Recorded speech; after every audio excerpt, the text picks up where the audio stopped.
Olá, meus irmãos, graça e paz seja convosco. A lição número 2 desse trimestre tem o título A Questão Central do Egoísmo.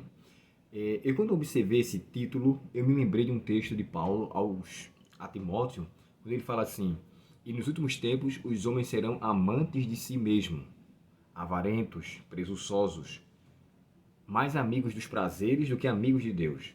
Isso ele está fazendo referência a como estarão os homens no fim dos tempos. Porque a questão central aqui, que envolve amor ou egoísmo, é mais voltado no sentido de perseguição. Voltado no sentido de que aqueles que quiserem amar a sua própria vida perderão, irão perdê-la, né, melhor dizendo. Então, como Jesus falou assim, quem perder a sua vida por minha causa, achá-la-á. E nesse contexto dessa semana, nós vamos estudar sobre personagens, tanto bíblico como também dentro da história, que passaram por perseguição, amaram mais de fato a Deus ou amaram a causa de Deus e não viveram para si, não foram egoístas. Eu queria dizer uma coisa para vocês bem claro aqui.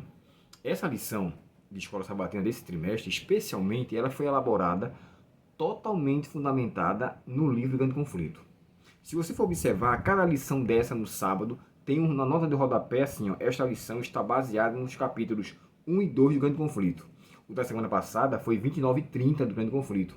E se você for observar, cada sábado vai ter um assunto que é voltado para o Grande Conflito, para que assim, durante essas 13 semanas, possamos então estudar de maneira não tão detalhista, né, mas de maneira bem assim a fundo os temas dos 42 capítulos do livro O Grande Conflito.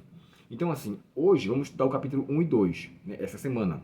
Na próxima semana, na semana 3, nós vamos estudar sobre o capítulo 3 do Grande Conflito. Na lição 4, o capítulo 4 a 6. Na lição 5, o capítulo 7 a 11. No capítulo 6, o capítulo 12 a 17. E assim sucessivamente, até chegarmos na lição 13, onde vai tratar sobre os capítulos 39 a 42 do Grande Conflito. Se você for observar, pode ler cada sábado dessa lição, até o 13º sábado. Você vai estudar sobre esse assunto. Agora, deixa eu falar uma coisa aqui para vocês. Diante dessa perseguição, como eu falei, diante dessa situação, o verso para memorizar nos deixa muito claro o que está trazendo aqui. Não tema, ou seja, não fique atemorizado, não fique receioso. E por quê? Porque Deus estará conosco. Deus estará com você. A segunda advertência, não fiquem com medo, porque Deus é o nosso Deus. É como está aqui na lição, porque eu sou o seu Deus. Então não devemos ter medo e nem devemos temer, ter receio, ter preocupação, ficar inquieto por algo, porque Deus está ali garantindo a sua presença, a sua promessa. E o restante do texto fala assim, por quê? Deus está conosco, então Ele vai nos dar forças, Ele vai nos ajudar e vai nos segurar com a sua mão direita.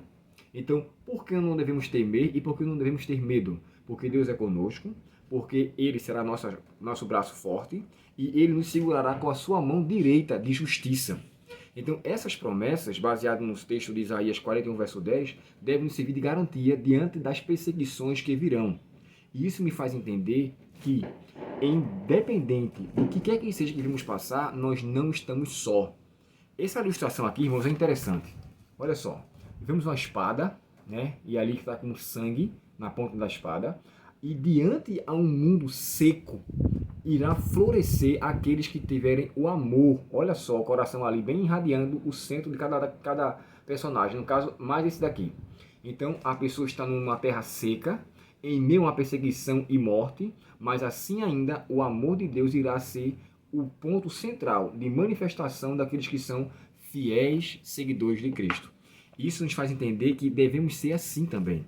Em meio a uma sequidão de mundo, a nossa vida será um manancial de águas pela água viva que em nós brotou e perdurará até a volta de Cristo. E as pessoas irão ver isso. Então, assim, se nós vivermos para o amor de Deus, o nosso egoísmo não existirá. A advertência que Paulo deu a Timóteo não será sobre nós, mas será no geral, porque as pessoas serão de fato amantes de si mesmo, avarentas, presunçosas, egoístas. Mas aqueles que temem a Deus, assim como essa planta em terra seca, florescerá. O mundo, irmãos, passará por essa sequidão. Amós chega a dizer assim, ó, eis que envio sobre a terra fome e sede. Não fome de pão, nem sede de água, mas de ouvirem a palavra do Senhor.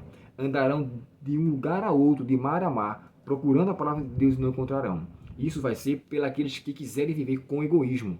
Mas aqueles que quiserem viver com Cristo florescerão em meio a um mundo seco, daquilo que infelizmente eles resistiram. Que Deus, portanto, nos alimente e que essa semana, essa lição de escola sabatina nos ajude a entendermos que, embora não estamos passando por um motivo de perseguição áurea ainda, mas sofremos pequenas perseguições aqui neste mundo para nos servir de ensino para o que virá. E que dessa forma, com certeza, não tenha medo, não venha ter receio, não se preocupe.